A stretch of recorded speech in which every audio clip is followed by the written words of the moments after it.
ಒಂದು ರೀತಿನೇ ನಿಂಗಿತ್ತು ಅಂದರೆ ಒಂದು ಗಲಭೆ ಸೃಷ್ಟಿ ಮಾಡೋ ರೀತಿ ನಿಜವಾಗ್ಲೂ ಇತ್ತು. ಅದೇನೋ ರಸ್ತೆಯಲ್ಲಿ ನಿಲ್ಲಿಸ್ತೀವಿ, ಅಲ್ಲಿ ನಿಲ್ಲಿಸ್ತೀವಿ, ಇವೆಲ್ಲ ಬೇಡ.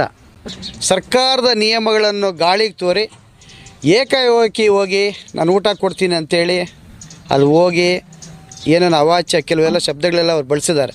ಚಿಟಿಕೆ ಹಾಕ್ಕೊಂಡು ಏರು ಧ್ವನಿಯಲ್ಲಿ ಮಾತಾಡೋದು, ಅದೇನು ಕಾಲೇಜ್ ಅಂದ್ಕೊಂಡಿದ್ದಾರೆ ಇಲ್ಲ ಬಸ್ ಸ್ಟ್ಯಾಂಡ್ ನನಗಂತೂ ಅರ್ಥ ಆಗಲಿಲ್ಲ ಅವತ್ತು. ನನಗೆ ತಿಳಿದ ಮಟ್ಟಿಗೆ ಇದೊಂದು ರಾಜಕೀಯ ಉದ್ದೇಶ ಅಂಥೇಳಿ ನನ್ನ ಭಾವನೆ. ವಾಪಸಂದ್ರದಲ್ಲಿ ಒಂದು ಶಾಲೆಯನ್ನು ಸುಧಾಕರ್ ಅವರು ಎಮ್ ಎಲ್ ಎ ಇದ್ದಾಗ ದತ್ತಕ್ಕೆ ತೊಗೊಂಡ್ರಿ. ತದನಂತರ ನಮ್ಮ ಪ್ರದೀಪ್ ಈಶ್ವರ್ ಅವರು ಶಾಸಕರಾದಮೇಲೆ ಪೋಷೆಟ್ಟಹಳ್ಳಿಯಲ್ಲಿ ಒಂದು ಶಾಲೆಗೆ ದತ್ತಕ್ಕೆ ತೊಗೊಂಡ್ರಿ. ಯಾವತ್ತೂ ಅಡ್ಡಿ ಮಾಡಲಿಲ್ವೇ? ನಿಮ್ಮ ಉದ್ದೇಶ ಏನಿದೆ ನಮಗಂತೂ ಗೊತ್ತಿಲ್ಲ. ಇಲ್ಲಿ ಬೇರೆ ಉದ್ದೇಶ ಯಾರಿಗೂ ಇಲ್ಲ. ವಿದ್ಯಾರ್ಥಿಗಳಲ್ಲಿ ಬೇರೆ ರೀತಿಯ ಭಾವನೆಯನ್ನು ಮೂಡಬಾರ್ದು. ಇದಕ್ಕೆ ಯಾರೋ ಅಡ್ಡಿಪಡಿಸ್ತಾ ಇದ್ದಾರೆ. ಇವಾಗ ಮಾಧ್ಯಮಗಳಲ್ಲಿ ನೋಡಿದ್ವಿ, ಮಾಧ್ಯಮಗಳಲ್ಲಿ ನೋಡಿದ ತಕ್ಷಣ ನಮಗೂ ಬೇಜಾರಾಗುತ್ತೆ, ಯಾರೋ ಅಡ್ಡ ಮಾಡ್ತಾಯಿದ್ರು ಅಂಥೇಳಿ. ಬಟ್ ವಾಸ್ತವಾಂಶ ಅದಲ್ಲ. ಇವತ್ತು ಎಷ್ಟೋ ಜನ ಪೋಷಕರು ಅಡ್ಡ ಮಾಡ್ತಾಯಿದ್ರು ಅನ್ನೋ ಒಂದು ಭಾವನೆ ಅವರಲ್ಲಿ ಬರುತ್ತೆ. ಆ ಭಾವನೆ ಅವರಲ್ಲಿ ಬರಬಾರ್ದು. ಇವತ್ತು ದಿವಸ ಯಾವುದೇ ಒಂದು ಅನುಮತಿ ಇಲ್ಲದೆ ಊಟ ಕೊಟ್ಟಾಗ ಹೆಚ್ಚು ಕಡಿಮೆ ಆದರೆ ಅದಕ್ಕೆ ಜವಾಬ್ದಾರಿ ಯಾರು ತಗೋತಾರೆ? ಈ ಹಿಂದೆ ನೀವು ಮಾಡಿದಂತಹ ಒಂದು ಏನು ಸ್ಕೂಲ್ಗಳು ನೀವು ದತ್ತಕ್ಕೆ ತೊಗೊಂಡ್ರಲ್ಲ, ನೇರವಾಗಿ ಹಂಗೆ ತೊಗೊಂಡು ಮಾಡಿದ್ರಾ? ಈ ಪ್ರಶ್ನೆ ಅವರಷ್ಟಕ್ಕೆ ಅವ್ರು ಹಾಕ್ಕೋಬೇಕು. ಏನಾದರೂ ಮಾಡೋವಾಗ ಸರ್ಕಾರದ ನೀತಿ ನಿಯಮಗಳನ್ನು ನಾವು ಇಟ್ಕೊಂಡು ಒಂದು ಅನುಮತಿ ಪಡೆದು ಮಾಡಿದ್ರೆ ಯಾರದೇ ಅಬ್ಜೆಕ್ಷನ್ ಇಲ್ಲ. ನೀವು ಮಾಡಿರೋ ಒಂದು ತಪ್ಪು ಘಟನೆಗೆ ಬೇರೆಯವ್ರನ್ನ ದೂಷಣೆ ಮಾಡೋದು ಇದೆಷ್ಟು ಮಾತ್ರ ಸರಿ ಅಂತೇಳಿ ಇವತ್ತು ನಿಮಗೆ ನೇರವಾಗಿ ಪ್ರಶ್ನೆ ಕೇಳೋಕ್ಕೆ ಇಷ್ಟಪಡ್ತೇನೆ. ಭಯ ಪಡ್ತಾರೆ, ಇನ್ನೊಂದು ಪಡ್ತಾರೆ ಅಂತೇಳಿ ಅವ್ರು ಏನು ಹೇಳಿದ್ದಾರೆ, ಅದು ಯಾವ ರೀತಿ ಭಯಪಟ್ಟು ನನಗೇನು ಅರ್ಥ ಆಗಲಿಲ್ಲ. ಇವ್ರು ಊಟ ಕೊಡೋದಕ್ಕೂ, ಶಾಸಕರು ಭಯ ಬೀಳೋದಕ್ಕೂ, ಚುನಾವಣೆಗೂ ಏನು ಸಂಬಂಧ ಅಂತ ಇಲ್ಲಿ ಅರ್ಥನೇ ಆಗ್ತಾಯಿಲ್ಲ ನಮಗೆ. ನಾರಾಯಣ ಸ್ವಾಮಿ ಅವರಿಗೆ ಪರ್ಮಿಷನ್ ಕೊಡಲಿಲ್ಲ ಸರ್, ಹೆಚ್ಚು ಕಡಿಮೆ ಆದರೆ ನಮಗೆ ಸಮಸ್ಯೆ ಆಗುತ್ತೆ ಅಂಥೇಳಿ. ವಿದ್ಯಾರ್ಥಿಗಳಲ್ಲಿ ಅವ್ರ ಪೋಷಕರಲ್ಲಿ ಒಂದು ಕೆಟ್ಟ ಭಾವನೆ ಮೂಡಬಾರ್ದು. ಊಟ ಕೊಡ್ತಾಯಿದ್ದಾರೆ, ಅಡ್ಡಿ ಮಾಡ್ತಾಯಿದ್ದಾರೆ, ಒಂದು ಕೆಟ್ಟ ಭಾವನೆ ಬರಬಾರ್ದು ಅಂಥೇಳಿ ಇವತ್ತು ದಿವಸ ನಾವು ಮಾತಾಡೋಕ್ಕೆ ಬರಬೇಕಾಗುತ್ತೆ. ಗಂಗರೇಕಲ್ ನಾರಾಯಣ ಸಾಮಣ್ಣ ಅವತ್ತು ಊಟ ಕೊಡುವಾಗ ಯಾವುದೇ ರಾಜಕಾರಣ ಪ್ರಸ್ತಾಪ ಮಾಡಲಿಲ್ಲ. ಅವ್ರು ರಾಜಕೀಯಲ್ಲಿ ಇದ್ರೂ ಅವ್ರು ಒಪ್ಕೊಂಡ್ರು, ಹೌದು ನಾವು ಪರ್ಮಿಷನ್ ತೊಗೋಬೇಕಾಗಿತ್ತು ಅಂತ. ಆದರೆ ಅಧಿಕಾರಿಗಳು ಕೊಡಲಿಲ್ಲ ಆ ಸಮಯದಲ್ಲಿ. ಏನು ನಿನ್ನೆ BJP ಮುಖಂಡರಾದಂತಹ ಸಂದೀಪ್ ರೆಡ್ಡಿ ಅವರು ಹಲವಾರು ಒಂದು ಏನು ಏರುಧ್ವನಿಯಲ್ಲಿ ಇದುವರೆಗೂ ನಾವು ಕಂಡಿರಲಿಲ್ಲ. ಒಂದು ಸರ್ಕಾರಿ ಕಾಲೇಜಿನಲ್ಲಿ ಹೋಗಿ ಏರುಧ್ವನಿಯಲ್ಲಿ ಯಾವ ರೀತಿ ಮಾತಾಡಿ ಇದುವರೆಗೂ ನಾವು ಕಂಡಿಲ್ಲ. ರಾಜಕಾರಣವಾಗಿ ಹಲವಾರು ಟೀಕೆ ಟಿಪ್ಪಣಿಗಳು ಏರುಧ್ವನಿಯಲ್ಲಿ ಬೇರೆ ಬೇರೆ ರೀತಿಯಲ್ಲಿ ಮಾಡ್ತೀವಿ ನಾವು. ಬಟ್ ಒಂದು ಸಂಸ್ಥೆಗೆ ಹೋಗಿ ಸರ್ಕಾರಿ ಸಂಸ್ಥೆಯಲ್ಲಿ ಏರುಧ್ವನಿಯಲ್ಲಿ ಅಲ್ಲಿನ ಪ್ರಿನ್ಸಿಪಾಲ್ ಇದ್ದಾರೆ, ಲೆಕ್ಚರರ್ಸ್ ಇದ್ದಾರೆ, ಅವರ ಒಂದು ಚೇಂಬರಲ್ಲಿ ಕೂತ್ಕೊಂಡು ಮಾತಾಡಿ ನಿಜವಾಗ್ಲೂ ಇದೊಂದು ಖಂಡನೀಯ, ಅವ್ರಿಗೆ ಶೋಭೆ ತರುವಂಥದ್ದಲ್ಲ. ನಿನ್ನೆ ಹೋಗಿರೋ ಒಂದು ಸಂದರ್ಭ, ಅವರು ಏನು ಸರ್ಕಾರಿ ಪದವಿ ಮಹಿಳಾ ಕಾಲೇಜಿನ ವಿದ್ಯಾರ್ಥಿನಿಯರಿಗೆ ಮಧ್ಯಾಹ್ನದ ಊಟ ಕೊಡಬೇಕು ಅಂಥೇಳಿ ಅವ್ರ ಹತ್ರ ಹೋಗಿ ನಾವು ಕೊಡ್ತೀವಿ ಅಂಥೇಳಿ ಅವರೊಂದು ಏನು ಹೋಗಿದ್ದರು. ಸರ್ಕಾರಿ ಕಾಲೇಜಿಗೆ ಅನ್ನ ನೀಡೋದು, ಊಟ ನೀಡೋದು ನಾವು ತಪ್ಪು ಅಂತ ನಾವು ಹೇಳ್ತಾ ಇಲ್ಲ. ನೀವು ಪ್ರತಿದಿನವೂ ನೋಡಿ, ಇನ್ನು ಬೇರೆ ಜೂನಿಯರ್ ಕಾಲೇಜ್ ಇದೆ, ಬಾಯ್ಸ್ ಕಾಲೇಜ್ ಇದೆ, ಎಲ್ಲದಕ್ಕೂ ಹೋಗಿ ಎಲ್ಲದಕ್ಕೂ ನೀಡಿ. ಬಟ್ ಅದಕ್ಕೆ ಆದಂತಹ ಒಂದು ಅನುಮತಿಯನ್ನು ಪಡ್ಕೋಬೇಕು. ನೀತಿ ನಿಯಮಗಳು ಸರ್ಕಾರ ಮಟ್ಟದಲ್ಲಿ ಇರುತ್ತೆ. ಅದನ್ನು ಪರಿಗಣನೆಗೆ ತಗೊಂಡಿರ ಇವತ್ತು ನೇರವಾಗಿ ಹೋಗಿ ನಾನು ಊಟ ಕೊಡೋಕ್ಕೆ ರೆಡಿ ಇದ್ದೀನಿ, ನೀವು ತಗೊಳ್ಳಿ ಅಂಥೇಳಿ ಊಟ ಮಾಡ್ಕೊಂಡು ಹೋಗಿ ಅಲ್ಲಿ ಹಲವಾರು ರೀತಿ ಒಂದು ರೀತಿನೇ ನಿಂಗಿತ್ತು ಅಂದರೆ ಒಂದು ಗಲಭೆ ಸೃಷ್ಟಿ ಮಾಡೋ ರೀತಿ ನಿಜವಾಗ್ಲೂ ಇತ್ತು. ಯಾಕಂದರೆ ಊಟ ಕೊಡ್ತಾರಂದರೆ ಯಾರೂ ಬೇಡ ಅನ್ನಲ್ಲ. ಇದಕ್ಕೆ ಕಾನೂನು ರೀತಿಯಾಗಿ ಇವಾಗ DDP ಇದ್ದಾರೆ, ಅವ್ರಿಗೆ ಹೋಗಿ ಒಂದು ಅರ್ಜಿ ಕೊಟ್ಟು, ಸರ್ ಈ ಥರ ನಾವು ಒಂದು ಸಮಾಜ ಸೇವೆ ಮಾಡಬೇಕು, ಈ ಥರ ಮಹಿಳಾ ಕಾಲೇಜಿನಲ್ಲಿ ಊಟ ಕೊಡಬೇಕು ಅಂದ್ಕೊಂಡಿದ್ದೀನಿ, ನಿಮ್ಮ ಅನುಮತಿ ಬೇಕು ಅಂಥೇಳಿ ಅವ್ರ ಹತ್ರ ಒಂದು ಅರ್ಜಿ ಕೊಟ್ಟರೆ ಅವರು ಅವರ IR ಆಫೀಸರ್ ಯಾರಿದ್ದಾರೆ ಕಮಿಷ್ನರ್ ಅವರಿಗೆ ಅವರು ಒಂದು ಪತ್ರದ ಮುಖಾಂತರ ಬರೆದು ಕಮಿಷ್ನರ್ ಅವರು ಪರ್ಮಿಷನ್ ಕೊಟ್ಟ ಮೇಲೆ DDP ಅವರು ಸಂಬಂಧಪಟ್ಟ ಶಾಲಾ ಕಾಲೇಜಿಗೆ ಯಾವುದಿರುತ್ತೋ ಅದಕ್ಕೊಂದು ಪತ್ರವನ್ನು ಬರೀತಾರೆ. ಇದು ಆ್ಯಕ್ಚುಲಿ ಪ್ರೊಸೆಸ್ಸು. ಇಷ್ಟೆಲ್ಲ ಒಂದು ಸರ್ಕಾರದ ನಿಯಮಗಳು ಇದ್ದರೂ ಸಹ ಸರ್ಕಾರದ ನಿಯಮಗಳನ್ನು ಗಾಳಿಗೆ ತೋರಿ ಏಕಾಏಕಿ ಹೋಗಿ ನಾನು ಊಟ ಕೊಡ್ತೀನಿ ಅಂಥೇಳಿ ಅಲ್ಲಿ ಹೋಗಿ ಏನೇನು ಅವಾಚ್ಯ ಕೆಲವೆಲ್ಲ ಶಬ್ದಗಳೆಲ್ಲ ಅವ್ರು ಬಳಸಿದ್ದಾರೆ. ನಿಜವಾಗ್ಲೂ ನಮಗೆ ಆ ಮಾತುಗಳನ್ನ ಕೇಳಿದ್ರೆ ಒಬ್ಬ ಸಾಮಾನ್ಯ ಜನಕ್ಕೂ ಸಹ ಹೇಸಿಗೆ ಆಗುತ್ತೆ. ಚಿಟಿಕೆ ಹಾಕ್ಕೊಂಡು ಏರು ಧ್ವನಿಯಲ್ಲಿ ಮಾತಾಡೋದು, ಅದೇನು ಕಾಲೇಜ್ ಅಂದ್ಕೊಂಡಿದ್ದಾರೆ ಇಲ್ಲ ಬಸ್ ಸ್ಟ್ಯಾಂಡ್ ಅಂದರೆ ನನಗಂತೂ ಅರ್ಥ ಆಗಲಿಲ್ಲ ಅವತ್ತು. ನೀವು ಸಮಾಜ ಸೇವೆ ಮಾಡ್ತಾಯಿದ್ದೀರಾ, ಒಳ್ಳೆಯದು ಮಾಡಿ. ಈ ಹಿಂದೆ ವಾಪಸಂದ್ರದಲ್ಲಿ ಒಂದು ಶಾಲೆಯನ್ನು ಸುಧಾಕರ್ ಅವರು MLA ಇದ್ದಾಗ ದತ್ತಕ್ಕೆ ತಗೊಂಡ್ರಿ. ತದನಂತರ ನಮ್ಮ ಪ್ರದೀಪ್ ಈಶ್ವರ್ ಅವರು ಶಾಸಕರಾದಮೇಲೆ ಪೋಷೆಟ್ಟಹಳ್ಳಿಯಲ್ಲಿ ಒಂದು ಶಾಲೆಗೆ ದತ್ತಕ್ಕೆ ತಗೊಂಡ್ರಿ. ಯಾವತ್ತೂ ಅಡ್ಡಿ ಮಾಡಲಿಲ್ವೇ? ಬೇರೆ ಬೇರೆ ರೀತಿಯ ಸಮಾಜ ಸೇವಕರು ನಮ್ಮ ಇಡೀ ಕ್ಷೇತ್ರದಲ್ಲಿ ಸೇವೆಯನ್ನು ಮಾಡ್ತಾಯಿದ್ದಾರೆ. ಕಂಪ್ಯೂಟರ್ಗಳು ಕೊಡ್ತಾಯಿದ್ದಾರೆ, ಡೆಸ್ಕ್ಗಳು ಕೊಡ್ತಾಯಿದ್ದಾರೆ. ಅವ್ರು ಯಾರು ಈ ರೀತಿ ಆರ್ಭಟ ಮಾಡಿಕೊಂಡು ತೋರಿಸ್ಕೊಂಡು ಸಮಾಜ ಸೇವೆನ ಯಾರು ಮಾಡ್ತಾ ಇಲ್ವೇ? ಆಯಿತು, ನೀವು ಸೇವೆ ಮಾಡ್ತಾಯಿದ್ರೆ ಪ್ರಚಾರ ತಗೊಳ್ಳಿ, ಬೇಡ ಅಂತೇಳಿಲ್ಲ ನಾವು. ಅದಕ್ಕೆ ನೀತಿ ನಿಯಮಗಳನ್ನು ಬಿಟ್ಟು ಇವತ್ತಿನ ದಿವಸ ಶಾಸಕರನ್ನ ನಾವು ನೋಡ್ಕೊತೀವಿ, ಬೀದಿಯಲ್ಲಿ ನಿಲ್ಲಿಸ್ತೀವಿ. ಶಾಸಕರೇನು ಮಾಡ್ತಾರೆ, ಸಂಸದರು ನಮಗೆಲ್ಲ ಗೊತ್ತು. ಆಯ್ತು ಬಿಡಿ, ಏನಾದರೂ ಅಕ್ರಮಗಳು ಇನ್ನೊಂದು ಮತ್ತೆ ಇದ್ದರೆ ನೀವು ಮಾತಾಡಿ, ಬೇಕಾದರೆ ಅಭಿವೃದ್ಧಿ ಕಾರ್ಯಗಳಾಗ್ತಾ ಇಲ್ವೋ ಅದ್ರ ಬಗ್ಗೆ ಮಾತಾಡಿ.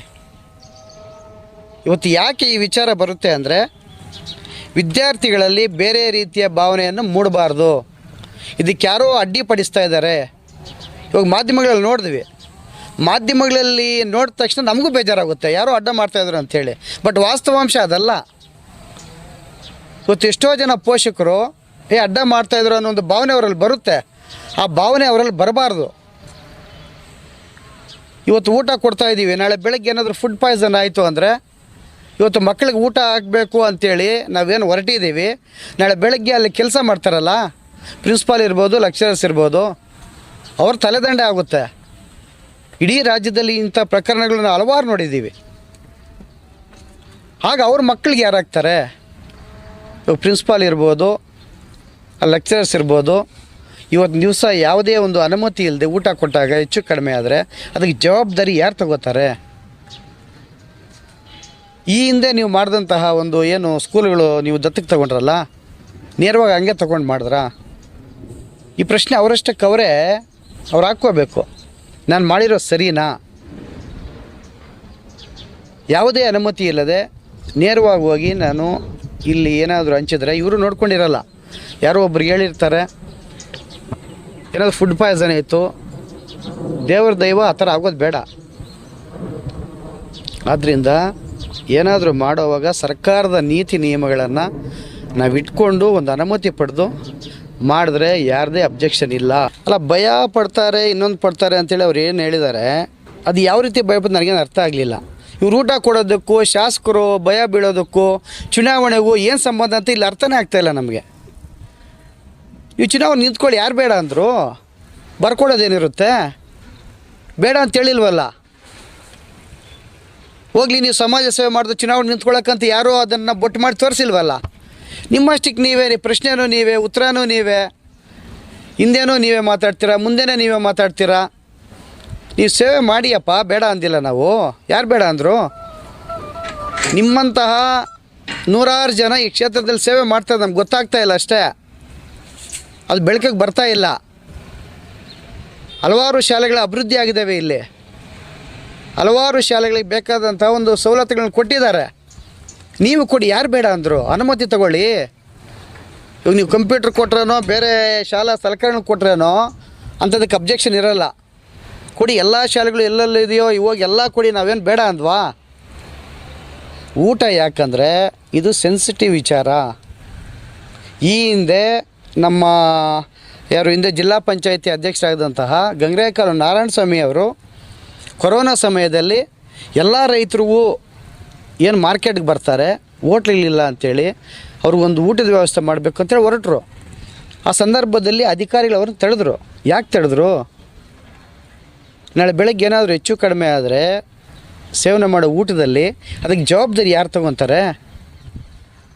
ಆಯ್ತು, ನಾಳೆ ಏನಾದರೂ ಹೆಚ್ಚು ಕಡಿಮೆ ಆದರೆ ಅವತ್ತು ದಿವಸ ಅವರು ನಾರಾಯಣಸ್ವಾಮಿ ಅವರಿಗೆ ಪರ್ಮಿಷನ್ ಕೊಡಲಿಲ್ಲ. ಸರ್, ಹೆಚ್ಚು ಕಡಿಮೆ ಆದರೆ ನಮಗೆ ಸಮಸ್ಯೆ ಆಗುತ್ತೆ ಅಂಥೇಳಿ. ಆಯಿತು, ಇವಾಗ ನೀವು ಊಟನ ಕೊಡಬೇಕಲ್ವಾ? ಎಷ್ಟು ಜನ ಶಾಲಾ ಮಕ್ಕಳಿದ್ದಾರೆ, ಇವಾಗ ನಮ್ಮ ಶಾಸಕರು ಕೊಡ್ತಾಯಿದ್ದಾರೆ ಸ್ಕಾಲರ್ಶಿಪ್ಪು.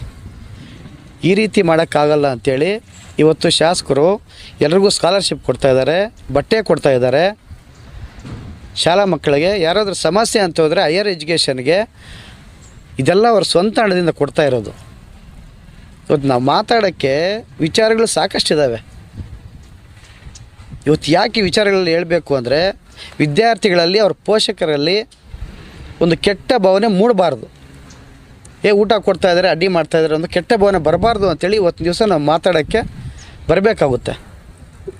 ಇದನ್ನು ಅವ್ರು ಅರ್ಥ ಮಾಡ್ಕೋಬೇಕು. ಅದು ಬಿಟ್ಟು ಆಕ್ರೋಶವಾಗಿ ಆವೇಶವಾಗಿ ಎಲ್ರಿಗೂ ಬರುತ್ತೆ, ನಾವು ಮಾತಾಡೋಕ್ಕಾಗಲ್ವಾ? ಸೇವೆ ಮಾಡಿದ್ರೆ ಯಾರು ಬೇಡ ಅಂತಾರ್ರಿ? ಮಾಡಿರಿ, ಎಷ್ಟು ಬೇಕೋ ಅಷ್ಟು ಸೇವೆ ಮಾಡಿ. ಯಾರು ಅಡ್ಡಿಪಡಿಸ್ತಾರೆ ನಿಮಗೆ? ಒಂದು ವೇಳೆ ಅಡ್ಡಿ ಮಾಡಬೇಕು ಅಂದರೆ ನೀವು ಮಾಡಿದ್ರಲ್ಲ ಶಾಲೆಗಳು, ಅದಕ್ಕೆ ಅಡ್ಡಿಪಡಿಸ್ತಾ ಇದ್ರಲ್ಲ. ನಿಮ್ಮ ಉದ್ದೇಶ ಏನಿದೆ ನಮಗಂತೂ ಗೊತ್ತಿಲ್ಲ. ಇಲ್ಲಿ ಬೇರೆ ಉದ್ದೇಶ ಯಾರಿಗೂ ಇಲ್ಲ. ದಯವಿಟ್ಟು ಅದೇನೋ ರಸ್ತೆಯಲ್ಲಿ ನಿಲ್ಲಿಸ್ತೀವಿ, ಅಲ್ಲಿ ನಿಲ್ಲಿಸ್ತೀವಿ, ಇವೆಲ್ಲ ಬೇಡ. ಅಭಿವೃದ್ಧಿ ವಿಚಾರವಾಗಿ ಏನಾದರೂ ಮಾಡ್ತಾ ಇಲ್ವಾ? ಸೇವೆ ಮಾಡ್ತಾ ಇಲ್ವಾ? ನೀವೆಲ್ಲ ಆಚೆಗೆ ತನ್ನಿ, ಬೇಕಾದರೆ ಅದಕ್ಕೆ ಆನ್ಸರ್ ಮಾಡೋಣ. ಅಭಿವೃದ್ಧಿ ಬಗ್ಗೆ ಏನಾದರೂ ಸಮಸ್ಯೆಗಳಿದ್ದರೆ ಇನ್ನೊಂದು ಮತ್ತೊಂದು ಸಾಕಷ್ಟಿದ್ದಾವೆ. ಅದನ್ನು ಬಿಟ್ಟು ಊಟದ ವಿಚಾರದಲ್ಲಿ ಇಷ್ಟೆಲ್ಲ ರಾದ್ದಾಂತ ಮಾಡಿಕೊಂಡು, ನನಗೆ ತಿಳಿದ ಮಟ್ಟಿಗೆ ಇದೊಂದು ರಾಜಕೀಯ ಉದ್ದೇಶ ಅಂಥೇಳಿ ನನ್ನ ಭಾವನೆ. ನೇರವಾಗಿ ಹೇಳ್ತೇನೆ, ಇದೊಂದು ರಾಜಕೀಯ ಉದ್ದೇಶ ಇದ್ರೇ ಈ ಥರ ಮಾಡೋಕ್ಕೆ ಬರೋದು. ಗಂಗರೇಕಲ್ ನಾರಾಯಣ ಸಾಮಣ್ಣ ಅವತ್ತು ಊಟ ಕೊಡುವಾಗ ಯಾವುದೇ ರಾಜಕಾರಣ ಪ್ರಸ್ತಾಪ ಮಾಡಲಿಲ್ಲ. ಅವ್ರು ರಾಜಕೀಯದಲ್ಲಿ ಇದ್ರೂ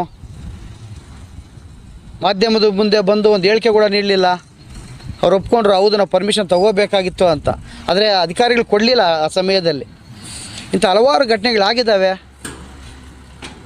ಇವಾಗ ನಾಳೆ ಏನಾದರೂ ಮಕ್ಕಳ ಭವಿಷ್ಯದಲ್ಲಿ ಏರುಪೇರು ಆಯ್ತು ಅಂದ್ಕೊಳ್ಳಿ, ಅಲ್ಲಿನ ಜವಾಬ್ದಾರಿ ಯಾರು ಹೊಣೆ ಆಗ್ತಾರೆ? ಊಟ ಕೊಡೋರು ಹೊಣೆ ಆಗಲ್ಲ. ಇದು ಅರ್ಥ ಮಾಡ್ಕೋಬೇಕು.